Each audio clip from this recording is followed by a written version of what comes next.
China and the U.S. reached a temporary trade agreement in Switzerland, providing a 90-day buffer period and reducing tariffs by 115%, resulting in mutual satisfaction.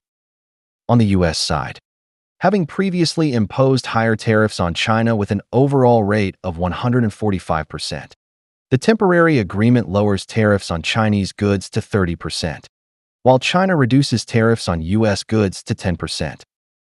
This gives the U.S. a nominal advantage, allowing Trump to claim a victory and align with his penchant for grandstanding and boasting about achievements. Under this temporary agreement, he can domestically assert that China made concessions, securing a win. The 30% tariff rate is significantly lower than businesses anticipated, relieving U.S. concerns about inventory shortages and reducing internal pressure considerably. China gains substantial benefits because, before this round of tariff escalation, Chinese goods exported to the U.S. faced tariffs 20% higher than those of other countries. Now adjusted to the same level, the 90-day period allows Chinese factories to more calmly prepare for potential further trade war escalation by diversifying strategies, deciding on transshipment trade, domestic sales, or awaiting further tariff war developments to establish overseas factories.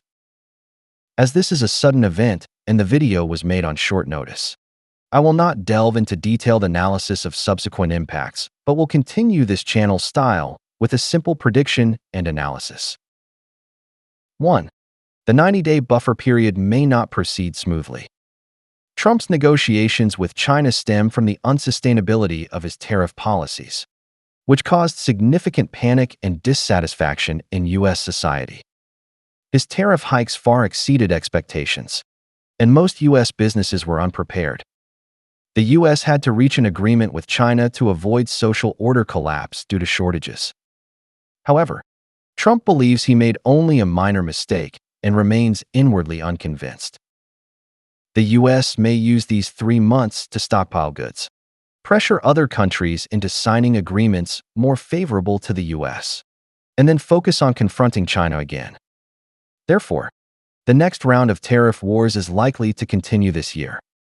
China must not lower its guard, persist in reducing reliance on the U.S., and prepare for complete decoupling, which is the correct approach. 2. Decoupling and supply chain separation between China and the U.S. will not halt due to this temporary agreement. On the contrary, countries worldwide see that China and the U.S. will each lead a separate supply chain. While other nations may participate in both supply chains, they will inevitably choose one as their primary trade partner. During this 90-day buffer period, China should continue demonstrating its commitment to peace, stabilizing the existing international order, promoting economic globalization, and fostering shared prosperity in the international community. This will showcase the consistency and stability of China's policies. China cannot dictate other nations' choices or use its superior comprehensive national strength to threaten them. Instead, it should allow countries to make decisions based on their own circumstances and the national credibility of China and the U.S., encouraging voluntary alignment. 3. During these 90 days, China should focus most on Europe. Trade relations with the EU will be a critical asset in the next round of China-US conflicts. This temporary agreement with the U.S. can bolster China's confidence in negotiations with the EU. China should firmly reject any trade protectionist ideas, fully open its market to Europe, and distinguish Europe from the U.S. Trump will also use this buffer period to pressure the EU into signing trade agreements heavily favoring the U.S. China must ensure the EU perceives a fundamental difference between the approaches of China and the U.S. China is willing to share prosperity and benefits, while the U.S. seeks to monopolize gains and force other nations to bear risks alone. As long as the EU does not fully support the U.S., even if it leans toward the U.S., China achieves its goal. In any direct confrontation between China and the U.S.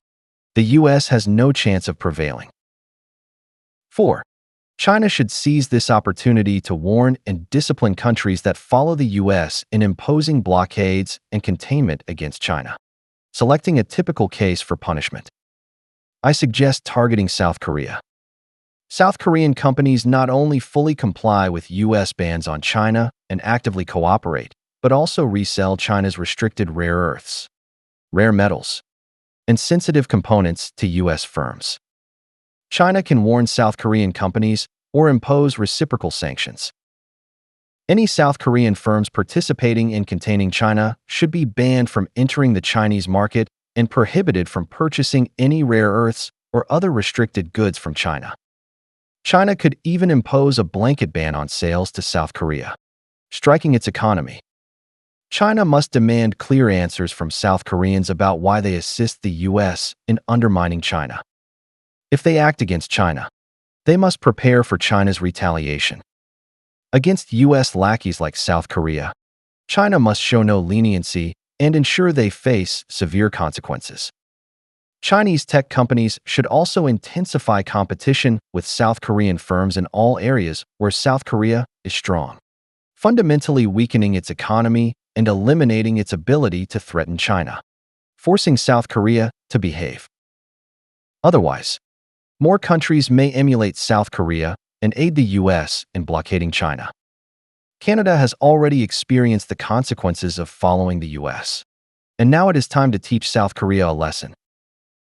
Overall, I believe China needs to demonstrate to the world its determination to uphold the global trade system and the current international order.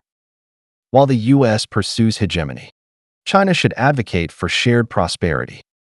As the U.S. raises tariffs, China should lower them and increase imports.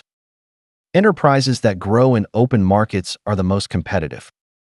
Having experienced decades of a planned economy, Chinese people should understand this clearly. Most countries globally are unwilling to serve as the U.S.'s pawns. Every nation has its own dignity.